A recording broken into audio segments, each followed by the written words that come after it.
দীর্ঘ লড়াইয়ের শেষে জুলাই আগস্টে আমরা যে ছাত্র শ্রমিক জনতার তাদের নিঃসন্দেহে এই মায়ের ডাকে আসবে সমস্ত মানুষকে ঐক্যবদ্ধ করার ক্ষেত্রে মায়ের ডাকের আয়োজনে গুম গান জবান প্রদর্শনী গুরুত্বপূর্ণ কাজ করেছে যারা আসলে ডিসঅ্যাপিয়ার নাই করে তারা আসলে কিভাবে বর্তমান সেইটিও তিনি করার চেষ্টা করেছেন। তাদের খবর পত্রিকায় তিনি ছিলেন তার নামে এই তার পরিচয় তাকে আর পাওয়া যাচ্ছে এবং কিভাবে এই যে একটা মানুষ নাই হয়ে যাওয়া তার সাথে তার পরিবার পরিজনের জীবন তার আগত সন্তানদের বেড়ে ওঠা তার জীবন খুবই একটা অসহনীয় অসম্ভব একটা পরিস্থিতি তৈরি হতো তখন এবং এখনো তৈরি হচ্ছে আমাদের বিশেষ করে যখন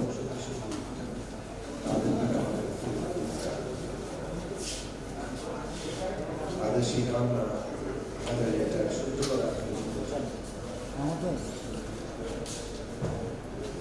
ওখানে এক জায়গায় দেখছিলাম যে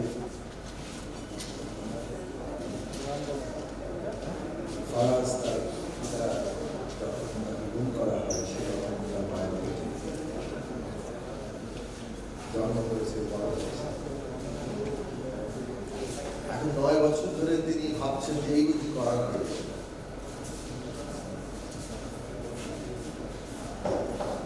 এটা গুম সে কারণে জঘন্যতম অপরাধ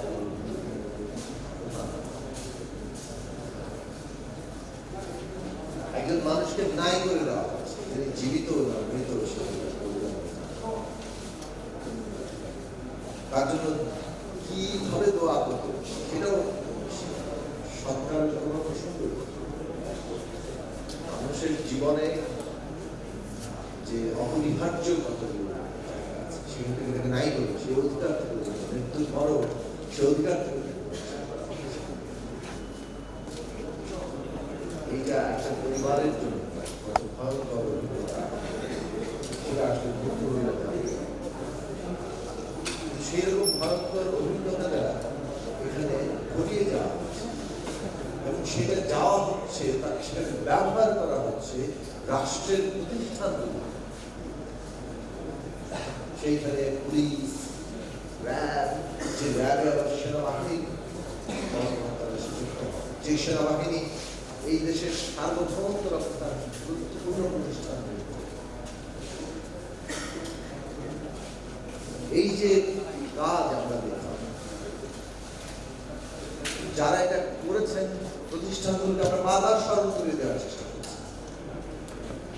রাষ্ট্র গড়ে উঠে এর পেছনে কনসেন্ট এই যে আপনারা প্রতিষ্ঠান বাহিনী আপনাদের হাতে অস্ত্র আছে আপনারা বল প্রয়োগ করতে পারেন কিসের বলে পারেন কেন পুলিশ কিংবা সেনাবাহিনী বিজিবি অন্য যে কোনো প্রতিষ্ঠান তারা বল প্রয়োগ যে করতে পারে কিসের বলে পারে ওইটা আইন দিয়ে অনুমোদিত যে আইন জনগণের সম্মতিতে তৈরি করেছে তাহলে জনগণ আপনাকে সম্মতি দিয়েছে এই অস্ত্র ব্যবহার করার অধিকার আপনার আছে কিন্তু সেটা আইন অনুযায়ী করতে পারে আইনের বাইরে গিয়ে আপনি অস্ত্র ব্যবহার করতে পারবেন না যদি করেন তার মানে হচ্ছে আপনার যে টিকে থাকার ভিত্তি যে সম্পত্তি যে আইন ওইটিকে আপনি ধ্বংস করে দিচ্ছেন তার মানে আপনি আর টিকে থাকার শর্ত থাকছেন নিজের টিকে থাকার শর্তকে নিজেই ধ্বংস করছেন অর্থাৎ আপনি নিজেকে বিপর্যয়ের দিকে ঠেলছে ধ্বংস করছে রাষ্ট্র যে নিজেকে ক্রমাগত একটা বিপর্যয় এবং ধ্বংসের দিকে ঠেলছে তার টিকে থাকার শর্ত তার টিকে থাকার যে ভিত্তি জনসম্মতি সেটাকে নাকচ করে দিয়ে আইনকে নাকচ করে দিয়ে তার মধ্যে সে নিজেকেই ধ্বংস করছে এই পরিস্থিতি তারা তৈরি করেছে। আমরা বলবো যে আমরা সৌভাগ্য, আমাদের দেশের জনগোষ্ঠী ঐক্যবদ্ধ হবে। এই যে একটা ফ্যাসিস্ট রাষ্ট্র তৈরি হয়েছে যেটা জনগণের সম্মতি না, সেটাকে ভেঙে ফেলার জন্য তারা জাগ্রত হয়েছে। এমন ভাবে জাগ্রত হয়েছে যে ফ্যাসিস্ট রাষ্ট্রটি ব্যবহার করে তাদেরকে হেলিকপ্টার দিয়ে স্নাইপার ব্যবহার করে গুলি করে মারতে চেয়েছে। ওই যে কি বলে এসিপি, যত ধরনের এবিসি, অত্যাধুনিক যত রকম মারণাস্ত্র পুলিশের হাতে দেওয়া হয়েছে, সেগুলো আবার তারা প্রাইভেট বাহিনী, উল্টা বাহিনীকে দিয়েছে। এবং সম্মিলিত ভাবে তারা কিভাবে আমাদের সন্তানদের এখন পর্যন্ত আমি শুনলাম সেদিন ছাত্ররা জানিয়েছে যে 1521 জনের মতো তালিকা তৈরি করেছে। এটাও সমাপ্ত নয়। আমরা শহীদদের সংখ্যা পুরোপুরি এখন জানি না, ওদেরকে হত্যা করা হচ্ছে, ব্যবহার করার চেষ্টা করা হচ্ছে রাষ্ট্রের প্রতিটি বাহিনীকে দিয়ে এই মানুষ হত্যা করে ক্ষমতা চলে রাখা। মানুষ যে রাষ্ট্র ইতিমধ্যেই তার ওই জনসম্মতি হারিয়ে ফেলেছে, কারণ সে আইন ভঙ্গ করে জনগণকে হত্যা করছে নিজের নাগরিকদের। তারা বলছে তারা নাকি সন্ত্রাস দমন করছে, তারা বলছে তারা নাকি মুক্তিযুদ্ধের চেতনা রক্ষা করছে। তো মুক্তিযুদ্ধের চেতনা রক্ষা করতে গিয়ে, সন্ত্রাস দমন করতে গিয়ে, শান্তি শৃঙ্খলা করতে গিয়ে যখন মানুষ মেরে ফেলা এটাই হয় পথ, তখন বুঝতে হবে যে এদের আর কোনো নৈতিক ভিত্তি নাই, এদের আর কোনো শক্তি নাই। কথাটা আমাদের মনে রাখা দরকার। কোন একটা সমস্যার সমাধান করার জন্য আমরা মানুষকে মেরে ফেলানোর সমাধানের পথ বের করেছি। এইটা যেখানে সমাধান, সেই বিস্তার ওই সমাজ, রাষ্ট্র, ওইটা টিকে থাকার ভিতরে কোনো শক্তি নাই, শক্তি হারিয়ে ফেলেছে। যেই কারণে এইভাবে ব্যবহার করা সম্ভব হয়েছে। গুলি করলে একটা যায় আর বাকিরা সরে না, তারপরে সেটা দেখেন এবং ওইভাবে গুলি করতে চান, আরো গুলি করার নির্দেশ দেন এবং সেইভাবে টিকে থাকতে চান। এই উন্মত্ততা, এইটা বিগত ফ্যাসিস্ট রাষ্ট্রটার ভিত্তিকে পুরোপুরি নাড়িয়ে দিয়ে গেছে। আমাদের সৌভাগ্য এই কারণেই বললাম যে আমরা এমন একটা জনগোষ্ঠী উত্থান করেছে যারা নতুন রাষ্ট্র গঠন করতে চাইছে, নতুন একটা কনসেন্স মানে সম্মতির ভিত্তি নির্মাণ করতে, নতুন এক বিধান তৈরি করা, নতুন একটা বন্দোবস্তে যাওয়া রাখা। এই জায়গাটায় আমাদের দারুণভাবে আঁকড়ে ধরতে হবে, ঐক্যবদ্ধ হবে। আমাদের ভবিষ্যৎ এখানেই আছে এবং সেই কারণে আজকে যে রাষ্ট্র তার সম্মতি হারিয়ে ফেলেছিল, ওটা যদি আবার রাষ্ট্র হয়ে উঠতে হয়, তাহলে মানুষের সম্মতি এবং আস্থার জায়গাটা ফিরে পেতে হবে। আমরা পরিষ্কার করে দাবি করি এই সমস্ত গুম খুনের যথার্থ তদন্ত এবং বিচার করতে হবে। অন্তর্বর্তী সরকার একটা কমিশন গঠন করেছে, সেই কমিশন যথাযথ তদন্ত করবে, দায়ী ব্যক্তিদেরকে বিচারের আওতায় আনবে এবং একটা আন্তর্জাতিক মানের নিরপেক্ষ বিচার। আর্জেন্টিনায় 70-এর দশকে সামরিক শাসন প্রায় 8,500 মানুষের গুমের অভিযোগ ছিল।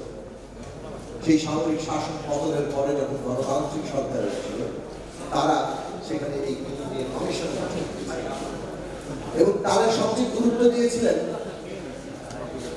ওই রাষ্ট্রের যে সম্মতি সেটা পুনরায় জনগণের কাছ থেকে পাওয়ার জন্য, রাষ্ট্রটাকে জনগণের রাষ্ট্র তৈরি করার জন্য এমন ভাবে বিচার করতে হবে যে বিচার করে মানুষের আস্থা। আমরা এই অন্তর্বর্তী সরকারের কাছে আহ্বান জানাই যে বিচার প্রক্রিয়া অত্যন্ত গুরুত্বপূর্ণ জায়গা এবং সেই বিচার প্রক্রিয়ার উপর মানুষের আস্থা থাকতে হবে। যারা ভিকটিম, ক্ষতিগ্রস্ত মানুষ, তারা যাতে ন্যায় বিচার পান, যারা অভিযুক্ত তারাও যাতে ন্যায় বিচার পান। খুব জরুরি প্রসঙ্গ। আজকে সেই জন্য আমাদের লক্ষ্য হবে, কারণ আমরা একটা নতুন রাষ্ট্র নির্মাণ করতে চাইছি এবং সেইটা বাংলাদেশের গুরুত্বপূর্ণ প্রশ্নটা মায়ের ডাক তুলে যাবে। তাতে ওই সানজিদা খাতুন তুলির ভাইকে যদি আমরা তুলে নিয়ে যাওয়া হয়, আমাদের কন্ট্রোল করা যাবে না। আমরা যে কর্তৃপক্ষ তার ভাইকে তুলে নিয়ে গেছেন, আমরা তার ব্যাখ্যা চাই, কেন তাকে তুলে নিয়ে যাওয়া হয়েছে, কেন এইভাবে একই কায়দায় তুলে নিয়ে যেতে হবে। যথাযথ আইনি প্রক্রিয়ায় একজনের সাথে জিজ্ঞাসাবাদ করা যেতে পারে, একজনের সাথে কথা বলা যেতে পারে, কোনো বিষয় যদি আপনাদের জানার প্রয়োজন হয়। কিন্তু তুলে নিয়ে যাওয়ার কোনো আইনি অধিকার কোনো বাহিনীকে বাংলাদেশের আইন দেয়নি। সুতরাং আমরা পুরনো ইতিহাসের পুনরাবৃত্তি দেখতে চাই না। আমরা অবশ্যই অন্তর্বর্তী সরকারকে বলবো, এর জবাবদিহিতা আপনাদের করতে হবে। বাংলাদেশে আর যাতে কোনো গুম, কোনো আয়নাঘর তৈরির কেউ সাহস করতে না পারে, তার জন্য পুরো জাতিকে আমাদের ঐক্যবদ্ধ হতে হবে। পুলিশ বাহিনী দিয়ে বিরোধী দল দমন করা হবে, বিরোধী মত দমন করা হবে। আজকে যে জান ও জবান লেখা হয়েছে, যখন লেখক মুস্তাক আহমেদ কারাগারে নিহত হয়েছে, ডিজিটাল সিকিউরিটি অ্যাক্ট তাকে গ্রেফতার করে নিয়ে যাওয়া হয়েছিল। একজন ব্যাংক লুটেরার বিরুদ্ধে 2 লাইন ছড়া লেখার কারণে তারপর তাকে 6 বার জামিন দিতে অস্বীকার করে, তাকে নির্যাতন করে